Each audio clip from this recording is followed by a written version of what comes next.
What's going on, guys? BossUp86 here, back to your video, and today I'm here to do another CD collection update video for you guys. Now, this is going to be a bit of a different one because, well, one, I actually waited to do one. I did order some albums online. I did actually wait a little bit to let them come in, so I wasn't just shoving them out like they were candy.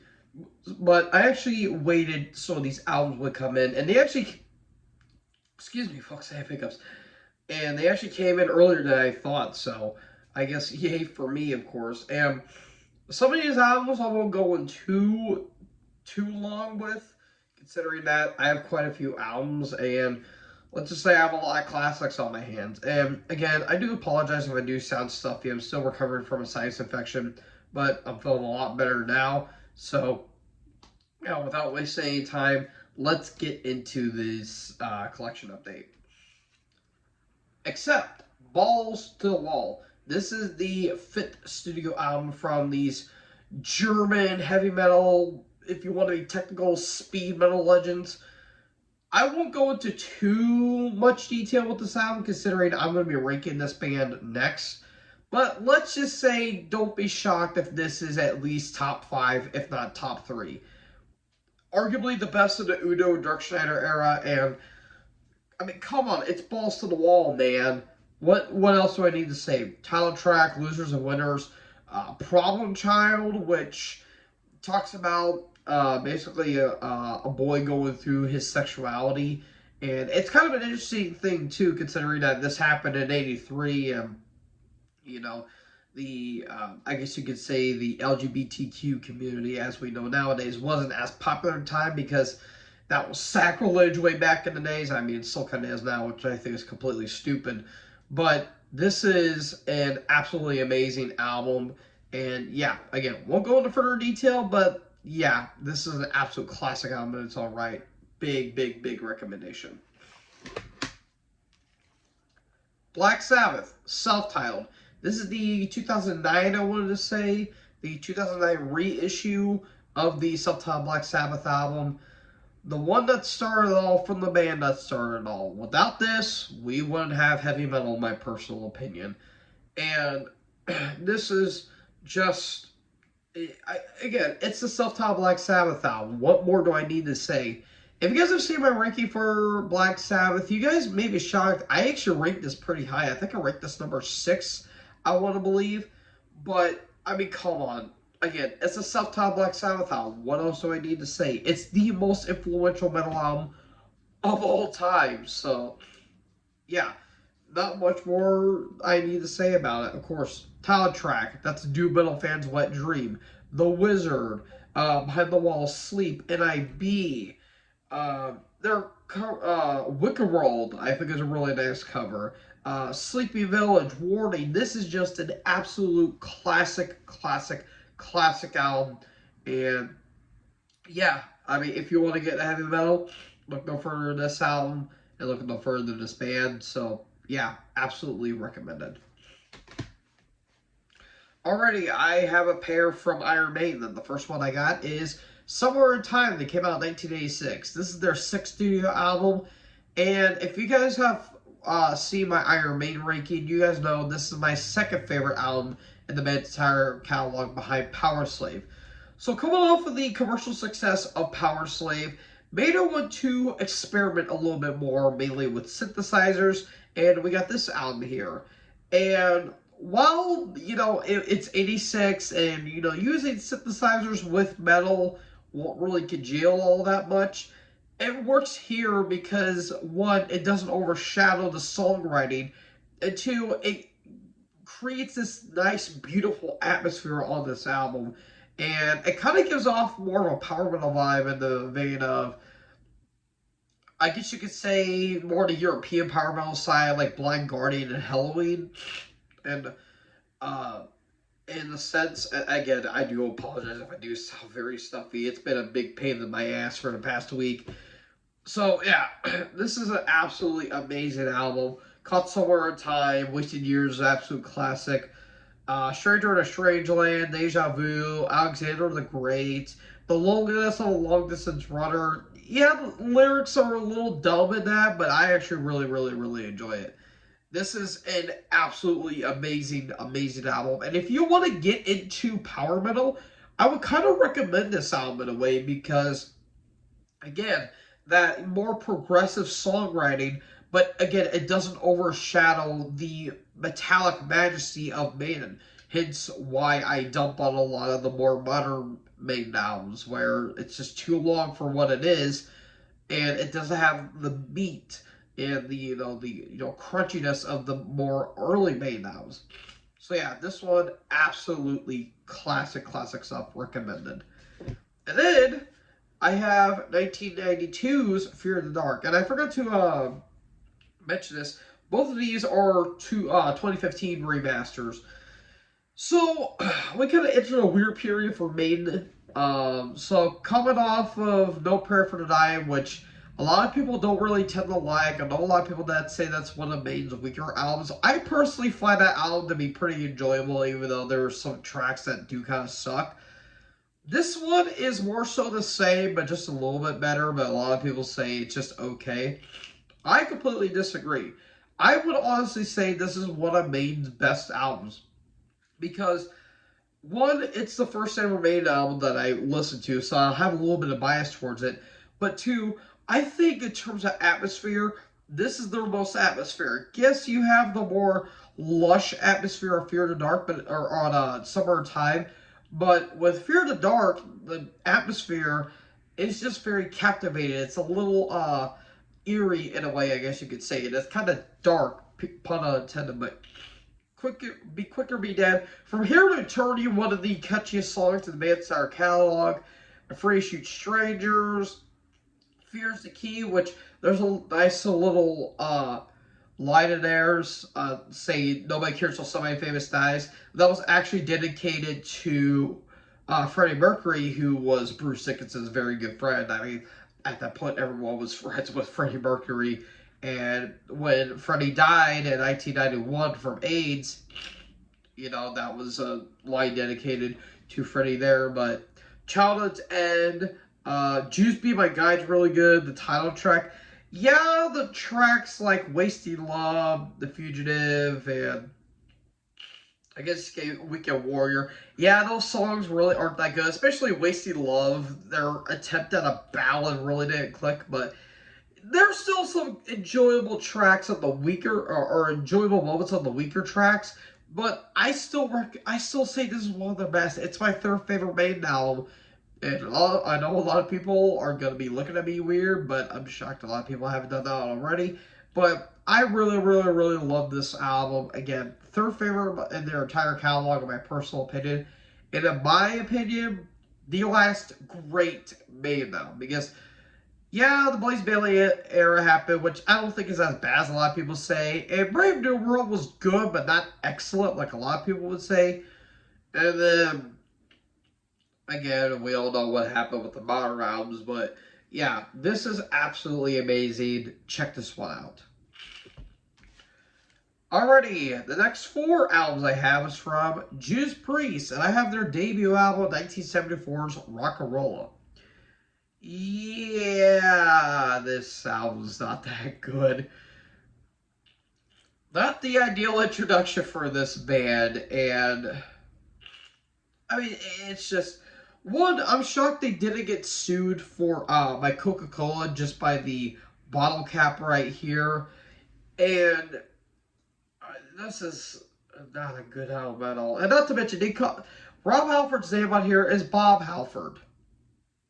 Yeah, that doesn't really sit with me for some weird reason, but God, Jesus, you want to talk about an album that's a product of the early '70s? Look no further than this album because there's really nothing on this album that stands out. That's a pretty damn bore, if you ask me. Like, I remember listening to this album for the very first time when I was doing my retrospective on Priest, and I about fell asleep like 3 times because of how godly boring and uninteresting this album is. Like.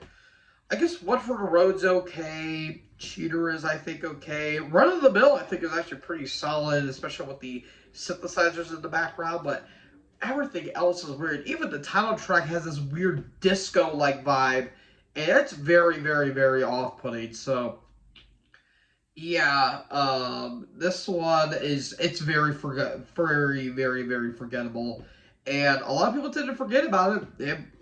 Sorry to say, but for good reason because it's really not that good. So, yeah, I mean, the only reason I got it is because I wanted to get all the Priest albums. So, unfortunately, sacrifice had to be made with this album, but the three tracks are recommended are not like they're not the worst of the band's entire catalog, but there's just a lot of forgettable tracks on this album. So it's not really a good album. It's one of the weakest in their entire career.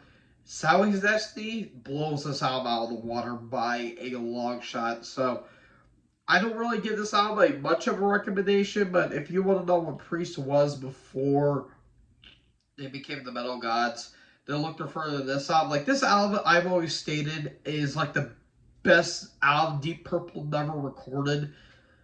So yeah, it's not that good. So I guess form your own opinion, but not a big fan of it. And then you jump ahead 7 years later with Point of Entry. So after the commercial success of British Steel, Priest wanted to kind of get that more commercial success, but throw a little more rock in there in a way. And I've always seen people not really enjoy this album because, coming off of British Steel, it's very, very, very weak. And in some cases, yes, but I really, really enjoy this album. I would say it's one of the most underrated in Priest's entire career.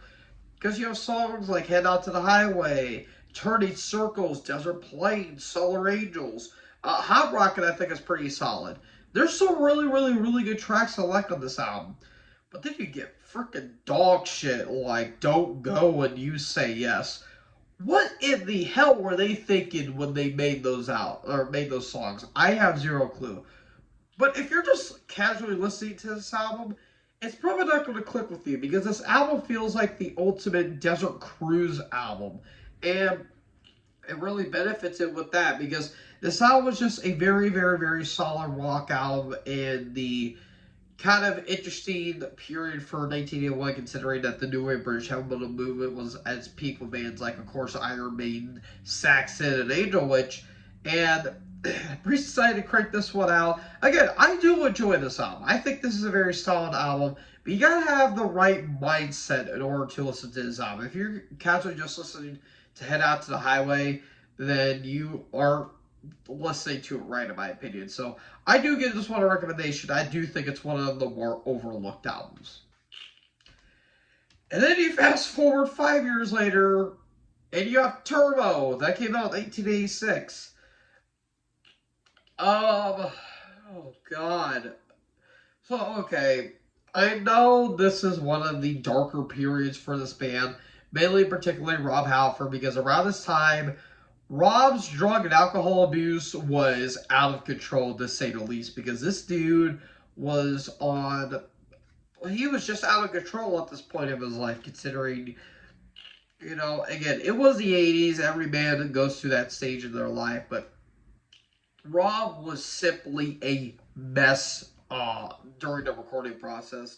And it even got so intense to a point where he was living with a then boyfriend at the time, and lo and behold, the boyfriend Kurt Cobain himself, and lo and behold, Rob nearly followed suit. But fortunately, Rob eventually called it a rehab and saying, "I need help," and Rob has been clean ever since. And that kind of aspect in a lot of people's minds they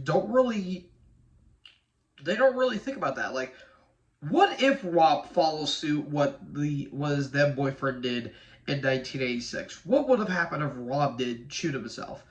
We never know, and thankfully we will never get that answer because suffice to say, I think I'm one of many, many, many people that is fortunate that did not happen. And my condolences to the boyfriend and to Rob Halford and to the family are obviously being said. But there's always with every silver lining, there is a dark cloud, and lo and behold, it was this album. The whole glam slash hair metal period was going through the roof, like bands like Motley Crue and Def Leppard and Rat just stealing stage shows left, right, and center. And Priest were not afraid to jump on that bandwagon because, and look, I've said, talking about with Maiden using synthesizers, it benefits from that album because it doesn't sound cheesy.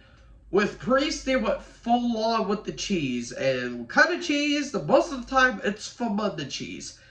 But despite the cheesy nature of this album, there is some really good tracks on this album, like Turbo Lover, absolutely classic song. Um, Private Property, yeah, that it's very cheesy, but that riff is really, really, really damn good. Out in the Cold, really damn good, more melodic mid-tempo track. Reckless, really good album closer. Locked In's pretty solid. But then you get dog shit on this album, like Parental Guidance and like Hot for Love and Wild Nights, Hot and Crazy Days. Like, what in the ever-loving hell were they thinking with that? And another thing, too, about this album, this was supposed to be part of a double album called Twin Turbos, with Turbo and Ram It Down actually supposed to be just one album entitled Twin Turbos. And Turbo was supposed to be the more poppy and commercial side of Priest, and Ram It Down being the more heavier side. Well, I guess you could say, fortunately, it got split in two different albums. And I know a lot of fans will not agree with me with this, but let's just say we might have to think a certain album along with Ram It Down, because we wouldn't have this album, we wouldn't get Ram It Down, and we wouldn't have gotten Painkiller. I'm just saying, so I do owe this album a small little bit of a thank you for Priest eventually going down that road. But yeah, kind of just a dark period for the band at this point, but it's not entirely awful. Hell, for what it is, it's actually pretty solid. But yeah, it's compared to all the other albums, it's not. It sticks out like a sore thumb. So again, there's some solid tracks, but it just doesn't feel like Judas Priest. It feels like the best album Kiss ever made. It's the best Kiss album that they ever made. I don't know. I'm trying to think, but the words aren't coming to my head right now. So I do give this somewhat of a recommendation, but there's a lot of caution going into it. And then you not transformer, robots in disguise. Then you fast forward 28 years later, and you get 2014's Redeemer of Souls. So after the overbloated prog power metal concept album that was Nostradamus, Priest went back to the recording studio thinking to themselves, you know what, why don't we keep that power metal songwriting in mind and apply it on this bad boy? Albeit some sacrifices had to be made. One, the big one, Richie Faulkner replacing KK Downing and KK retiring, even though in reality it was a bunch of bullshit considering that the band weren't playing KK properly, which again I think is complete bullshit because KK is one of the best guitarists of all time. Why won't you pay the man? Kind of like how Black Sabbath flat out refused to pay Bill Ward. That was mainly Sharon Osbourne. But you get what I'm saying here. But Richie Faulkner does a brilliant performance on this album without overshadowing the loss of KK Downing. Unfortunately, another big elephant in the room, the production on this album. It's very weak. I would say the weakest production of the band's entire catalog. But the production doesn't bother me to say it's one of the weakest in their entire discography. Oh, hi, Levi. I didn't see you there. Sorry, Levi, but I think the song kicks a lot of ass, in my opinion. And hell, even this little passage on the back is really, really, really damn cool. Death, doom, and destruction rain down upon the forsaken. One means stands alone to save humanity. A soldier born from the past of sad wings and destiny, powerful, afflicting, and hearing the eternal force that will proclaim and assert metal's deliverance, the Redeemer of Souls. Great stuff. Absolutely great stuff. And again, when I talked about what the whole, power metal songwriting mind, listen to songs like the opening Dragonaut, which is one of my favorite Priest openings. The title track, Halls of Valhalla, which has one of the best Halford performances of his entire career. And this dude was in his 60s when he was doing this. It's absolutely amazing.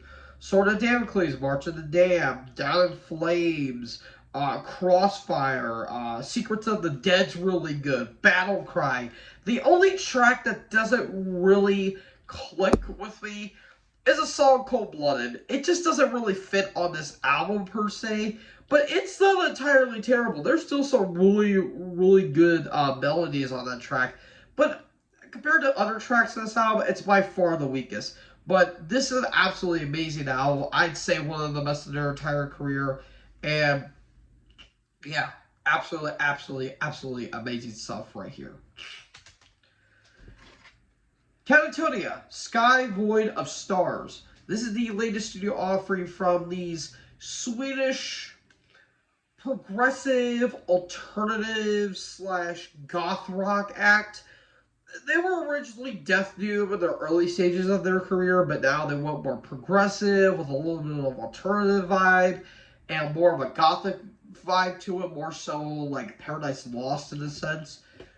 I did review this album when it came out, and all I'm going to say is, in my top 20 of the year, this is an absolutely amazing, amazing, amazing album from this band. And as a first listen for Katatonia, I'll be more worthy to check out their early stuff. And yeah, this is just absolutely great stuff like Austerity, Colossal Shade, Opaline, Birds is a really big standout, Drab Mood, Impermanence. Let's see here. Atrium. No, Beacon to Illuminate Our Fall. Great, great, great stuff. They're really good stuff to listen on a rainy day. It's not like Fallout Depressive, like Type of Negative in a sense, but there's a little bit of a, I would say dreary, but a little bit of a moody vibe on this entire album. But yeah, absolutely, absolutely amazing, amazing stuff right here. Again, top 20 of the year, no doubt. All right, the next two I have is from Motorhead, and the first one I have is 1991 to 1916.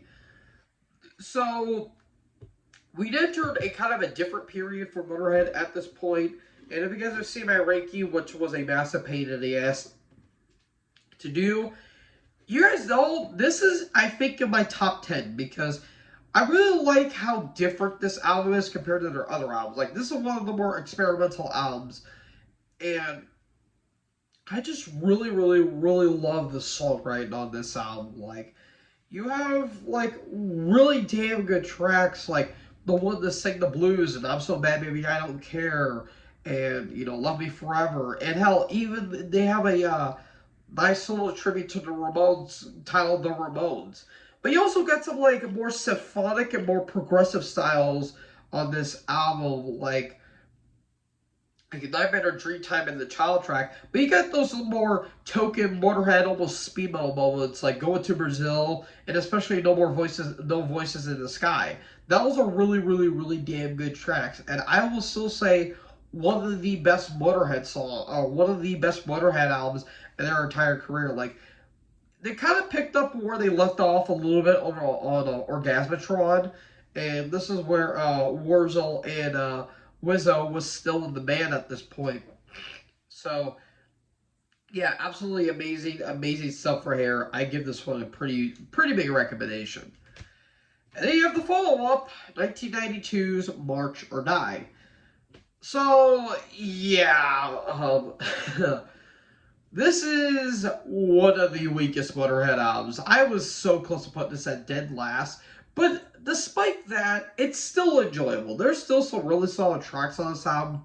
But coming off of 1916, huge drop in quality because, one, Phil Filthy Animal Taylor was not digging it, and he eventually would leave. And enter Mikkey Dee, formerly of King Diamond and Dokken fame, and he would come in and drum on a few tracks, and or I think it was actually one or two tracks, and then eventually he would be the drummer until Motorhead unfortunately disbanded.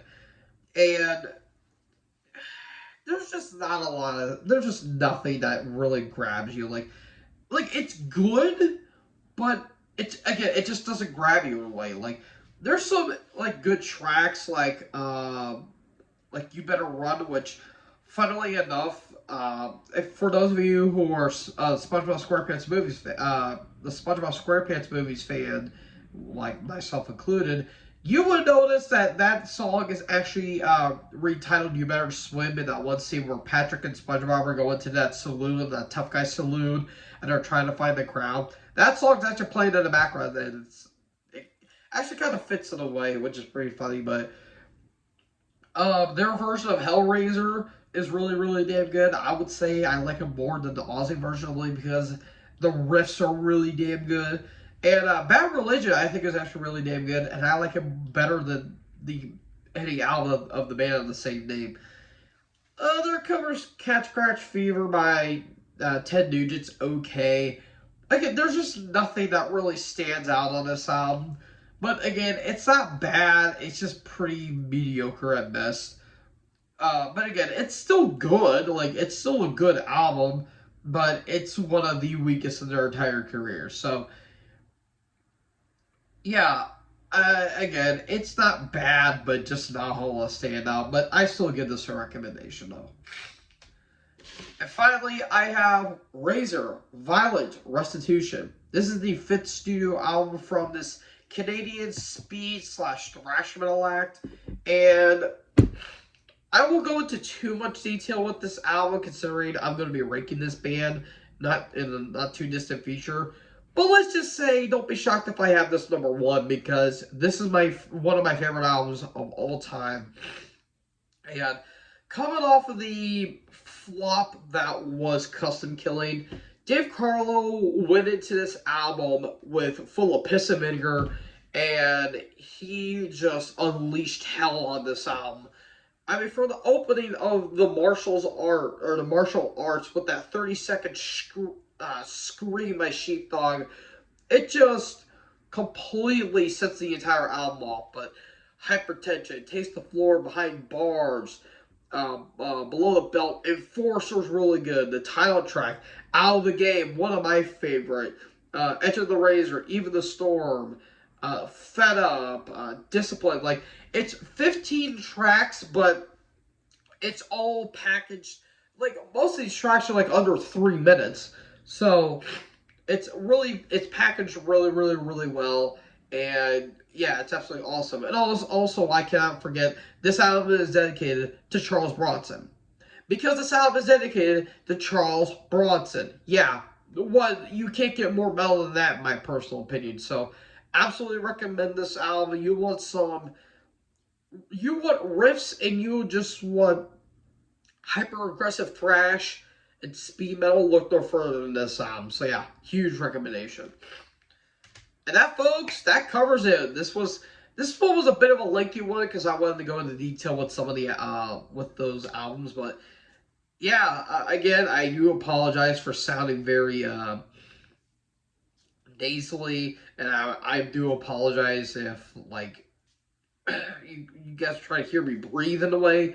But again, I'm trying to get through this stupid frickin' this sinus infection, which I'm making some progress. So, folks, that is it, and this is going to be my last collection update video for the year. I want to at least try to get my top 25 albums of the year list, maybe by tomorrow, but we'll see there, because again, I am going to be busy with family for the holidays, of course. And again, it won't be my last video of the year because of my NFL predictions, but last CD collection update video of the year, and expect my accept ranking, which will be happening hopefully sometime between January and February. I do plan on doing it in between those months, but if I don't, I apologize. And so, what do you guys think about these albums? Let me know in the comment section below. Make sure you guys leave a like, leave a comment, tap the bigger subscribe button, and tap the bell so when I upload, you guys will be notified. Thank you guys so much for watching the video. Most importantly, enjoy the word. Take our next video. Peace out.